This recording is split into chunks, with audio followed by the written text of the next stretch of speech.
Good morning, Radhe Radhe. सभी को राधे राधे। जैसे कि आप जानते हैं, आज बृहस्पतिवार है और बृहस्पतिवार के दिन मैं व्रत रखती हूँ और मैं जा रही हूँ पूजा करने। मैंने सब सारी तैयारी कर ली है। अब मैं पूजा करूँगी, उसके बाद कथा करूँगी।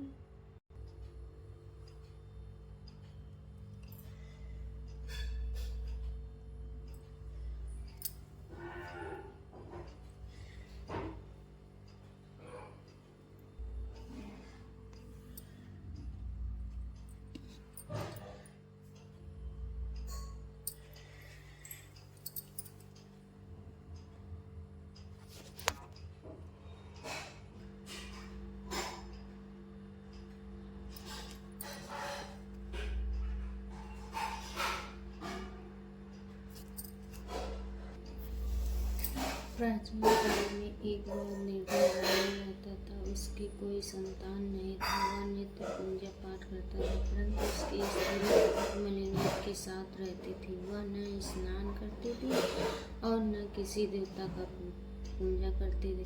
प्रातः काल उठकर सर्वप्रथम भोजन करती थी, बाद में कोई निकाल करती थी। ब्रह्म देवता बहुत दुखी रहते।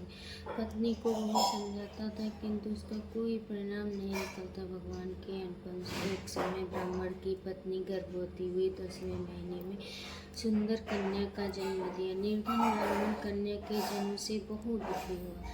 धीरे धीरे ब्राह्मण की कन्या बड़ी होने लगी। बचपन से उस कन्या की रुचि भगवान विष्णु की पूजा में थी।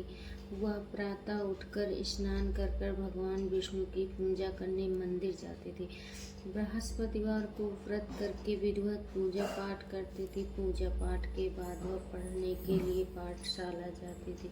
घर से चलते हुए मुट्ठी भर जौ साल ले जाती थी।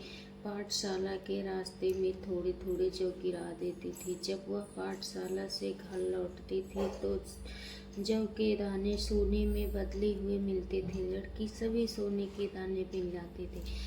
एक दिन जब वह सोने के दाने बिन रही थी तो उसकी माँ ने कहा, बेटी, सोने के दाने साफ करने के लिए सोने का सूप होना चाहिए। अगले दिन बृहस्पतिवार था। उसने भगवान बृहस्पति की पूजा करते हुए प्रार्थना की, हे भगवान, यदि मैंने आपका व्रत विधिवत किया हो तो मुझे सोने का सूप दे दो। भगवान बृहस्पति ने उसकी मनोकामना पूरी करने को वचन दिया।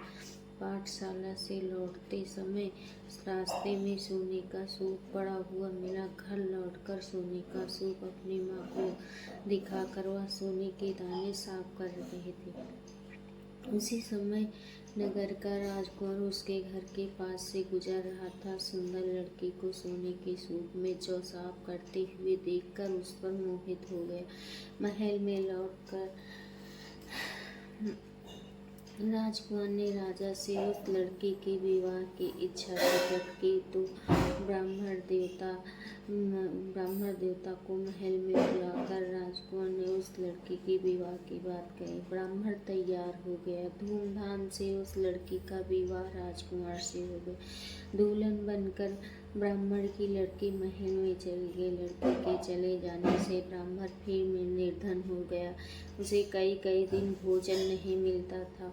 बहुत दुखी होकर ब्राह्मण एक दिन लड़की के पास गया और अपने पिता का निर्धनता का समाचार सुनकर वह बहुत सा धन देकर विदा कर दिया।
सकती